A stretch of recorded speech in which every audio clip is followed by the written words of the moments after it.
వాస్తవంగా చాలా మంది ముస్లింలు అంటే ఇస్లాం అంటే చాలా భయపడిపోతారు. వాళ్ళు చాలా అపకారం తలపెడతారు. వాళ్ళు ఒక విషయం అర్థం చేసుకోవాలి. అరేబియా నేల మీద పుట్టినటువంటి ఇస్లాంకి దాని కత్తికి ఎక్కడ ఎదురులేదు. ఇరాన్ ఏమీ చిన్నది కాదు. ఇరాన్ చాలా ప్రాచీనమైనటువంటి నేల. ఇరాన్ అంటే ఆర్యన్ అని అర్థం. అటువంటి ఇరాన్ పార్సీలు ధర్మం ఉండేది, వాళ్ళకి పాదాక్రాంతమైంది అరబ్బుల కత్తికి. ఆ తర్వాత టర్కీ, ఆ తర్వాత మరొక నేల.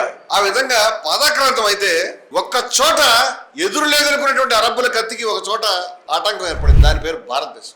భారతదేశం పాదాక్రాంతం కాలేదు, కత్తికి. భక్తికి పాదాక్రాంతం, కత్తికి పాదాక్రాంతం కాలే. మీ కత్తి మాకు వద్దని.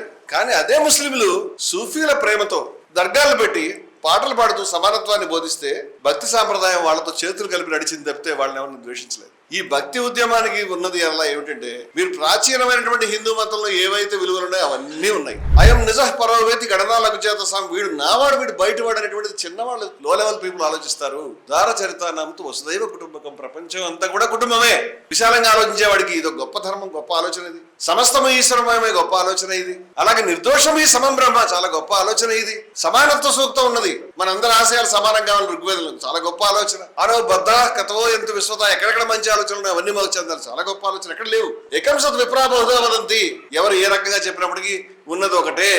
ఏ యథామాం ప్రపద్యంతే తాం తదైవ భజామ్యహం, ఏ రకంగా నువ్వు పూజ చేసుకో, ఏ పద్ధతిలో ఉండు, ఆ పద్ధతిలో నిన్ను అనుగ్రహిస్తానయా అని మన దేవుడు కృష్ణుడు వాగ్దానం చేశాడు. ఏ రకంగా చేసుకో, మాకు అభ్యంతరం లేదు, ఇదేం పట్టింపు ఏమి లేదు. ఇలా ప్రపంచంలో ఏ ధర్మంలో కూడా ఎలాగైనా ఉండు, ఏ పద్ధతిలోనే చెయ్యి, అయినప్పటికీ నువ్వు దైవాన్నే చేరుకుంటావని చెప్పిన లేడు.